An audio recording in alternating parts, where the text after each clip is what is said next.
శ్రీరామ్ సాగర్ రెండో దశ ఆయకట్టుకు గోదావరి జలాలు అరకొరగా విడుదల కావడంతో యాసంగిలో సాగు చేసిన పొలాలు ఎండిపోతున్నాయి. ప్రాజెక్టులో నీరు సమృద్ధిగా ఉందని భావించి పంటలు సాగు చేసిన రైతులకు నిరాశ మిగిలింది.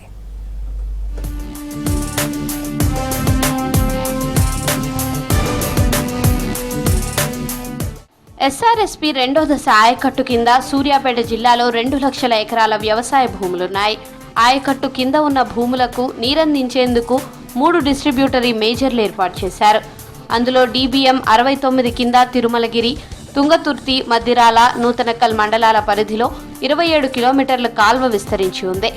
ఈ DBM కింద సుమారు 60,000కు పైగా ఎకరాల ఆయకట్టు ఉంది. DBM 70 కింద నాగారం, తిరుమలగిరి మండలాల పరిధిలో 9 కిలోమీటర్లు సుమారు 7,000 ఎకరాల ఆయకట్టు ఉంది.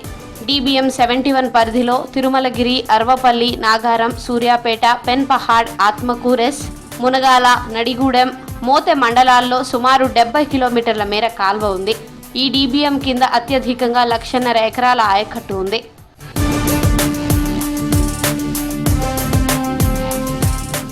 శ్రీరామ్ సాగర్ రెండో దశ ఆయకట్టు కింద ఉన్న భూములకు సరిపడా నీటిని విడుదల చేయడం లేదు.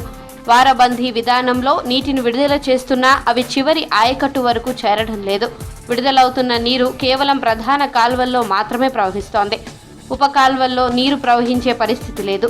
DBM 69 కింద 28 ఉపకాల్వలు, DBM 70 కింద 11 ఉపకాల్వలు, DBM 71 కింద 75 ఉపకాల్వలున్నాయి. ప్రస్తుతం వస్తున్న గోదావరి జలాలు ఎక్కడా ఉపకాల్వల్లోకి వెళ్లడం లేదు.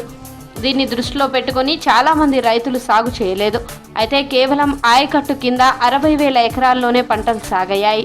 గతంలో రోజుకు 1,800 నుంచి 2,000 క్యూసెక్కుల వరకు నీటిని విడుదల చేసేవారు. దీంతో 3-4 రోజుల్లోనే చివరి ఆయకట్టు వరకు నీరు చేరేది. ఆ ప్రాంత చెరువులు, కుంటల్లోకి నీరు చేరి జలకలను సంతరించుకునేవి. ఇప్పుడు చెరువులు, కుంటలు నీళ్లు లేక ఎండిపోతున్నాయి. ప్రస్తుతం అధికారులు 1,400 క్యూసెక్కులకు మించి నీటిని విడుదల చేయడం లేదు. దీంతో చివరి ఆయకట్టుకు సాగునీరు వెళ్లడం లేదు. నాది 6 ఎకరాలు పొలం పెట్టినా, పొలం పెడితే అంతా ఎండిపోయింది. ఇగో ఇది రకంగా ఇప్పుడు ఇక వాళ్ళు నీళ్ళు ఇవ్వలేదు, మా పొలాలు ఎండిపోయినాయి సార్. ఇప్పుడు ఎకరానికి 30,000 అంటే 30 చిల్లర వస్తుంటే 1,80,000 దాకా వస్తుంది సార్.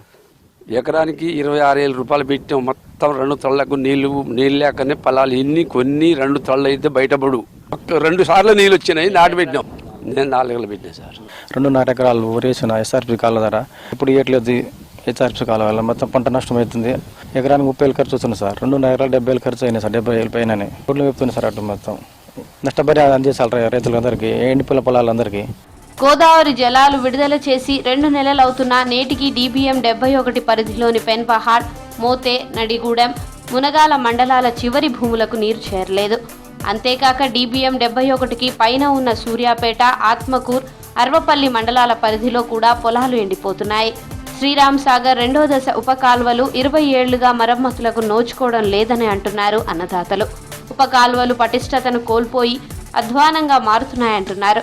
9 ఏళ్ల క్రితం పునర్జీవం పథకం కింద 300 కోట్లతో అప్పటి ప్రభుత్వానికి ప్రతిపాదనలు పంపించారు. అయితే పునరుద్ధరణ పనులు ఇంతవరకు మొదలు కాలేదు.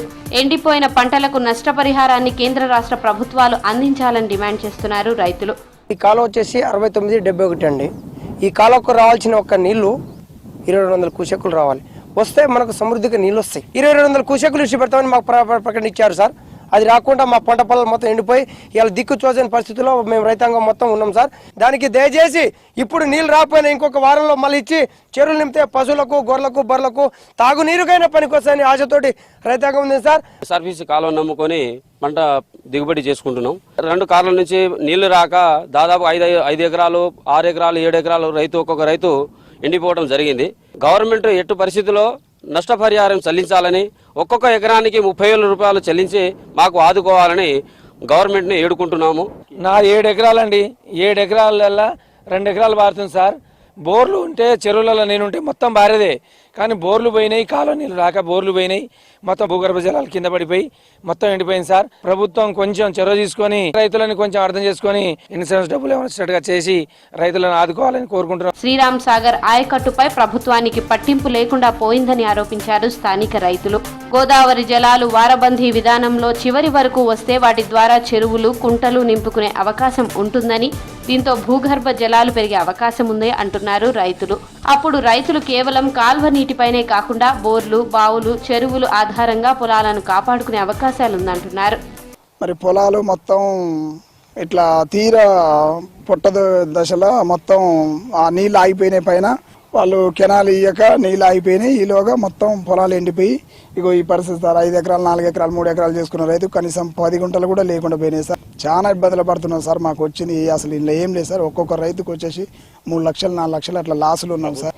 ఆ ఎండిపోయిన పొలాన్ని కూడా గొర్రెల వాళ్ళని పిలిచి గొర్రెలకు ఇస్తే కనీసం ఎకరానికి 300 రూపాయలు కూడా మాకు ఆ పొలం మేపుకొని ఇచ్చే దీనస్థితి అయిపోయింది. కాబట్టి మాకు ఎకరానికి 30,000 రూపాయలు రైతు వారిగా సర్వే చేసుకొని ఎకరానికి నష్టపరిహారంగా 30 నుంచి 50,000 వరకు రైతు వారికి కట్టేయవలసిందిగా గవర్నమెంట్ కోరుకుంటున్నాం. శ్రీరామ్ సాగర్ ఆయకట్టు చివరి భూములకు నీరందకపోవడంతో పంటలు సాగు చేసిన రైతులు ఆందోళన చేస్తున్నారు. కొంతమంది రైతులు ఎండిన పొలాలలో పశువులను మేపుతున్నారు.